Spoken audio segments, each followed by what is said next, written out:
तयार झाली गावाकडची सुकी भेळ. हो मंडळी, जे ऐकलंय ते खरं आहे. नक्की बघायचं आहे. तर इथं सगळ्यात अगोदर घेतलेला आहे एक मोठा बाउल. तर मंडळी आपण इथं आज मस्त अशा भन्नाट पद्धतीची गावाकडची भेळ कशी बनवायची पाहतोय. व्हिडिओ जराही स्किप करू नका. खूप मस्त अशी रेसिपी आहे. इथं घेतलेले आहेत मुरमुरे. तर इथं मी पंढरपुरी चिरमुरे घेतलेले आहेत, जे की फक्त पंढरपूरमध्येच मिळतात. हे भट्टीतून आणलेले चिरमुरे आहेत, एकदम छोटे आहेत. तर एरवी तुम्ही बाजारातून जर चिरमुरे घ्यायला गेलात तर ते थोडेसे वेगळ्या पद्धतीचे भेटतात. तर पंढरपूरमध्ये इथं वेगळ्या पद्धतीचे भट्टीत तयार होणारे चिरमुरे भेटतात. इथं भट्टी असल्यामुळे भट्टीतले चिरमुरे आणलेले आहेत. एकदम कडक आहेत हे मस्त. आणि या चिरमुरेचे आपण मस्त अशी गावाकडच्या पद्धतीची भेळ बनवते. तर आम्ही लहानपणी ज्या पद्धतीची भेळ खात होतो ना, ती पद्धत तुमच्यासोबत मी शेअर करते. इथं घेतलेला आहे फरसाणा. तर यामध्ये मी भरपूर साहित्य वापरलेलं आहे, जे घरात अवेलेबल आहे ते.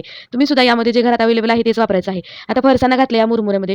साधारण एवढ्या मुरमुऱ्यामध्ये आपल्याला 3 ते 4 माणसांसाठी 4 डिश भरून इथं भेळ तयार होते.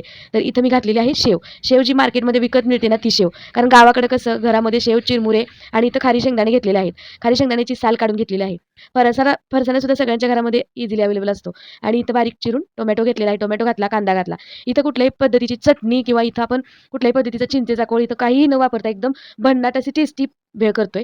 तर यामध्ये घातलं थोडंसं मीठ आणि आता कांदा आणि टोमॅटो बारीक चिरून घातलेलं. लगेच यामध्ये घातली कोथिंबीर. बारीक चिरून घेतलेली कोथिंबीर घातली. लाल तिखट घातलं थोडंसं. बघू शकता चवीपुरतं मीठ घालायचं. तर तिखट आपल्या आवडीनुसार घालायचं आहे यामध्ये, कारण मुलांसाठी बनवताय तर तिखट थोडंसं बेताणीच घाला. तर यामध्ये घातलं थोडंसं गोड तेल म्हणजेच खायचं तेल. आणि आता यामध्ये वरून घालूया. इथं शेंगदाणे मी खारी शेंगदाणे वापरलेत. तुमच्याकडे जे घरचे शेंगदाणे असतात, कच्चे वापरा, भाजलेले वापरा. कुठलेही वापरले तरी काहीच हरकत नाही. तितकीच टेस्टी भेळ तर ही रेसिपी पाहिल्यानंतर तुम्हाला लहानपणीची आठवण होणारच आहे. का होणार आहे तेच सांगते तुम्हाला. कारण लहानपणी आमची आई आम्हाला जर भेळ करून कशा पद्धतीची देत होती, तीच पद्धत मी तुमच्यासोबत शेअर केलेली आहे. यातलं एखाद दुसरं सामान कमी जास्त होऊ शकतं. कांदा, टोमॅटो आणि फरसाणा, लाल तिखट, मीठ, चिरमुरे, कोथिंबीर आणि थोडंसं त्यामध्ये तेल टाकायचं. शेंगदाणे कच्चे टाका, भाजलेले टाका. खायला एकदम भन्नाट आणि टेस्टी होते.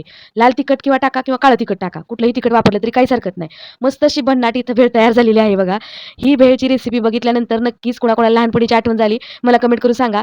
आणि अशी भेळ ना अजून सुद्धा गावाकडे बनली जाते. या भेळांना कुठल्या पद्धतीची ना चटणी लागते, ना चिंचेचा कोळ लागतो, ना काही लागतो. आवडत असेल तर तुम्ही यामध्ये लिंबू पिळा.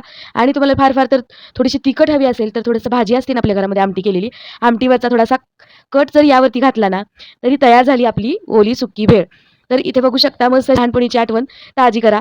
नक्कीच तुमच्या लहानपणीची आठवण तुम्हाला येणार आहे. नक्कीच बनवून बघा आणि मुलांना सुद्धा आवर्जून करून द्या. कारण या पद्धतीची जर भेळ करायची असेल तर फटाफट भेळ बनते. सांगा आपण लहानपणी काय काय खात होतो आणि कशा पद्धतीने आपली आई घरामध्ये आपल्याला भेळ बनवून देत होते. तर रेसिपी कशी वाटली मला कमेंट करायचं आहे आणि चॅनलला नवीन असाल ना चॅनलला सबस्क्राईब करायचं आहे.